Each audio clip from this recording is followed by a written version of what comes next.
સુરત શહેરના પૂણા ગામના આંગણે વડતાલ લક્ષ્મીનારાયણ દેવગાદીના આચાર્ય અજેન્દ્ર પ્રસાદ મહારાજની આજ્ઞાથી નુગેન્દ્ર પ્રસાદજી મહારાજના દિવ્ય સાનિધ્યમાં ધર્મકુળ આશ્રિત સત્સંગ સમાજ દ્વારા પૂણા ગામ સાયોના પ્લાઝાના સામેના મેદાન ખાતે શાકોત્સવનું ભવ્ય આયોજન કરવામાં આવ્યું હતું, જેમાં નુગેન્દ્ર પ્રસાદજી મહારાજ તોરી ભક્તોના પ્રસાદ માટે 12,000 કિલો બાજરા લોટના રોટલા, 20,000 કિલો રીંગણનું શાક અને શાક બનાવવા માટે 750 કિલો ઘી અને 1,875 કિલો તેલનો ઉપયોગ કરાયો હતો. આ ઉપરાંત 10,000 કિલો ખીચડી અને 4500 લીટર કઢીનો પ્રસાદ હરિભક્તોને આપવામાં આવ્યો હતો. આ શાકોત્સવની વ્યવસ્થા માટે 2,000 સ્વયંસેવકોએ છેલ્લા 7 દિવસથી ખડે પગે સેવા આપી હતી. તો આયોજન દરમિયાન લાલજી મહારાજે આશીર્વાદ આપતા જણાવ્યું હતું કે ભગવાન સ્વામિનારાયણે સ્વાસ્થ્ય શિક્ષાપત્ર લખી તેના 200 વર્ષ પ્રારંભ થતો હોવાના સમગ્ર વર્ષ દરમિયાન શિક્ષાપત્રી દ્વિત શતાબ્દી મહોત્સવની જાહેરાત કરવામાં આવી છે, જે અંતર્ગત શિક્ષાપત્રીમાં આપેલ સંદેશ જન સુધી પહોંચાડી શકાય, સર્વજીવ હિતાવક કાર્ય કરવાની હાકલ પણ તેમના દ્વારા કરવામાં આવી હતી.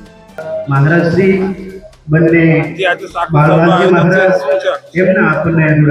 200 વર્ષ પૂર્વે ભગવાન સ્વામિનારાયણે લોયાની અંદર શાકોત્સવ ઉજવેલો, એના અનુલક્ષની અંદર આજે સુરતની અંદર પૂજ્ય નુગેન્દ્ર પ્રસાદજી મહારાજની પાવન ઉપસ્થિતિમાં આ શાકોત્સવનું આયોજન કરવામાં આવ્યું છે.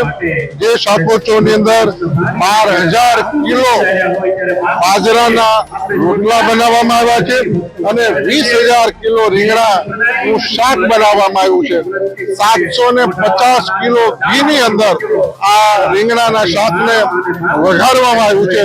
હજારો ને લાખો સત્સંગીઓ આજે આ શાકોત્સવના માધ્યમથી ભગવાનનો પ્રસાદ સ્વીકારશે. સ્વામિનારાયણની કૃપાથી વડતાલવાસી લક્ષ્મીનારાયણ દેવ સુરત મંદિરમાં બિરાજમાન નારાયણ મુનિ દેવના સાનિધ્યની અંદર પરમ પૂજ્ય લક્ષ્મીનારાયણ દેવ પીઠાધીશ્વર આચાર્ય અજેન્દ્ર પ્રસાદજી મહારાજના આશીર્વાદ સહ દિવ્ય શાકોત્સવનું આયોજન થયું છે. આ પ્રસંગે જે ભક્તોએ તનમન ધનથી સેવા કરી છે અને હજારોની લાખોની સંખ્યામાં અહીંયા ઉપસ્થિત રહી અને આ પ્રસંગમાં હાજરી આપી છે, એ બધા ભક્તો માટે અને આના જે દર્શન કરે છે પોતાના સોશિયલ મીડિયાના માધ્યમથી બધા ભક્તો માટે ભગવાનને પ્રાર્થના કરીએ કે મહારાજ સૌનું મંગળ કરે અને સર્વને સુખ્યા કરે. સૌને મારા હેતુ જય સ્વામિનારાયણ. નરેશ સિમરન સાથે CN24 ન્યૂઝ સુરત. હવે જુઓ દેશ દુનિયાની તમામ ખબરો તમારી આંગળીના ટેરવે. ઉઠાવો મોબાઈલ અને Google Play Store પરથી ડાઉનલોડ કરો અમારી CN24 ન્યૂઝ મોબાઈલ એપ.